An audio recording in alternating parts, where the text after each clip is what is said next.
Hello, darlings. You've all heard of Marilyn Monroe. Some of you know Bridget Bardot.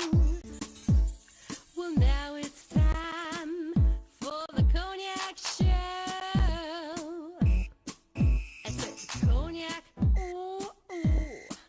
I said cognac, ooh, ooh, ooh. I'm your bubbly blonde, fabulously dressed.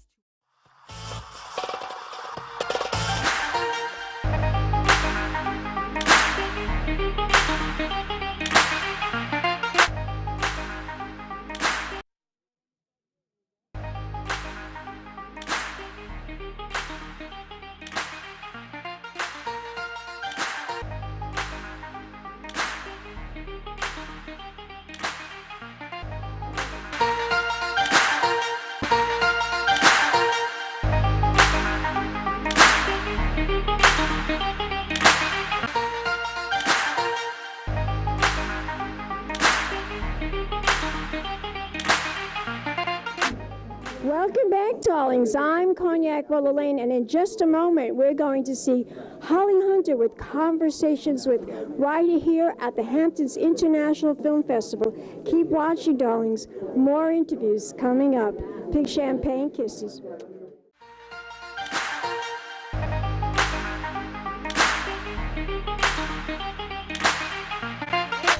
I am introducing Holly Hunter, but you know, that pretty much did a good job. We did a cover, or we actually did a profile of her at the New York Observer this year, and let's welcome her in. Academy Award winner, Holly Hunter, you're the far seat.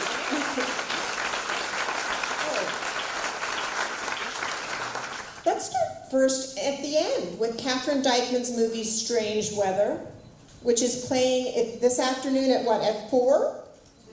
2:30, which I've seen and which you star in. What made you pick, I mean, I know why you would pick a role like that, because there are so few leading lady roles where you can carry the whole movie on your shoulder, as you did so many movies before. So can you talk about the appeal of this movie and also of working with the fabulous Catherine Dykman?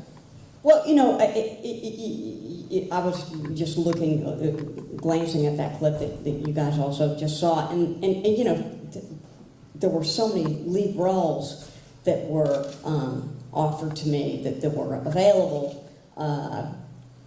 when I was in my 30s. And then once I hit, once I got to be like 45, there was a real downturn. But I got an incredibly provocative, delicious lead role in a television series called Saving Grace. And so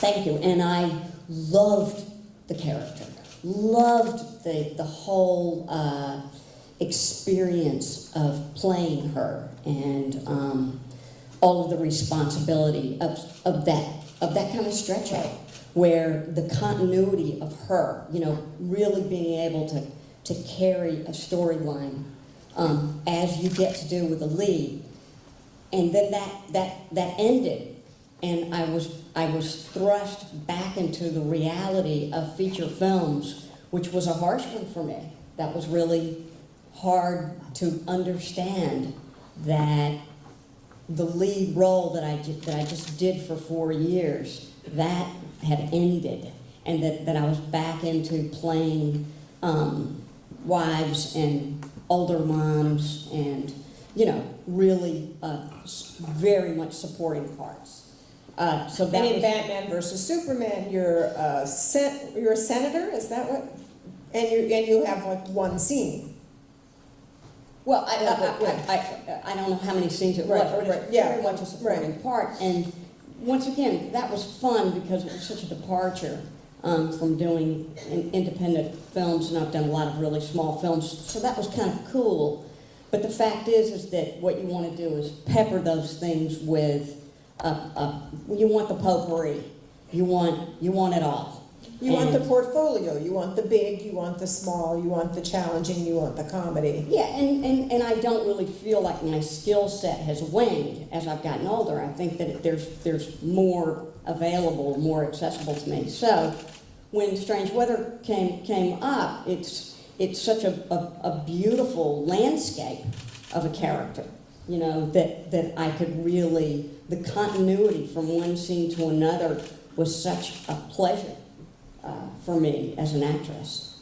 And if people, I've seen it, I don't know if people are seeing it today, it's the story of a mother whose son committed suicide 7 years before, and she's still coming to terms with it. She's basically been in some ways frozen for 7 years or struggling for 7 years, and then she starts pulling at the threads of what made him commit suicide.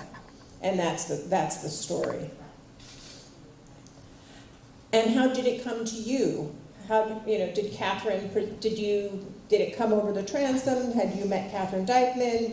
How did you get that piece of material? Well, it came to me by way of an offer, and I read it, and like I said, you know, I thought it was really unusual because grief is a difficult thing for people to grapple with. You know, it's a tough conversation to have with oneself, or with your own family, or with your own community. People they don't want to deal with it. It's about mortality. They don't want to deal with the awkwardness. And this movie was talking about that straight ahead. And I love the 7 years later aspect of it, because I play a character who's having a very difficult time having her own conversation with her own self about this death of her son. And I think it's an imperative conversation that we have as a society. You know, it's something that everybody actually kind of wants to have, because we all deal with it. We all deal with people who die, who we love. We you know, with our parents die, or our children die, or our family members die, you know, our friends. We all deal with it. We're human beings. So it's great to go to the cinema and have a conversation, a private one, about that very topic that's almost taboo. You know, I think Right. suicide is something that's a little more difficult for people to talk about. Yes, one more question. Okay, this person right here who's hopping up. She does not need a It microphone. was your partner that was doing it. Need a microphone. Something struck me earlier when you talked about the whole lean-in concept and difficulty in Hollywood for women of your stature and many other actresses, directors.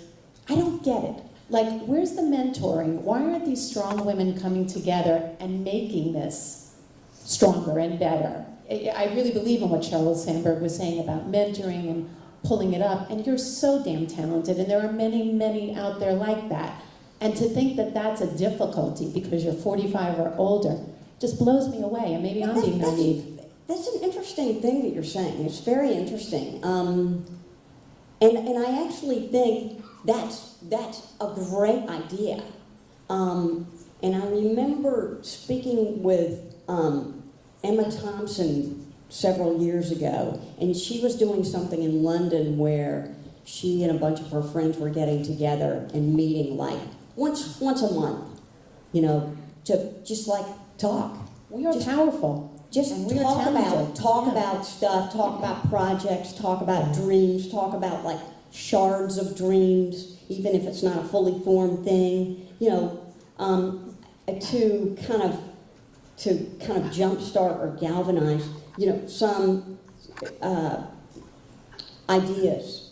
And I think that's, you know, on the other hand, you know, what we do, it's odd that way. It's not like Sandberg leaning. It's not a corporate. I mean, it's so private. The creative impulse. That's why I say, like, I know all these writers, and I never say, hey, write me something. Let's do it, because it's separate and apart from other impulses. and other ways of collaborating. It starts with something very solitary, and even acting is very solitary. When it comes down to it, you are doing it. You're doing it by yourself. And it's a community thing, there's a reassurance there, but ultimately the scary thing is it's you.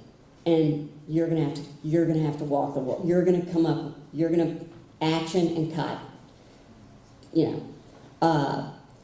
But I do think that there's value in what you're saying. And I think that great good could come out of that, just kind of that community getting together and talking. Yeah. Which is a beautiful, beautiful place to end this talk with the beautiful, beautiful Holly Hunter. Thank you very much. And thank you, Hamptons. Dr. Darlings, more interviews coming up. Pink champagne kisses.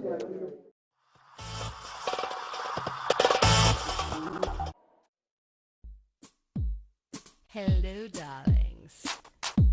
You've all heard of Marilyn Monroe. Some of you know Bridget Bardot. Well, now it's time for the Cognac show.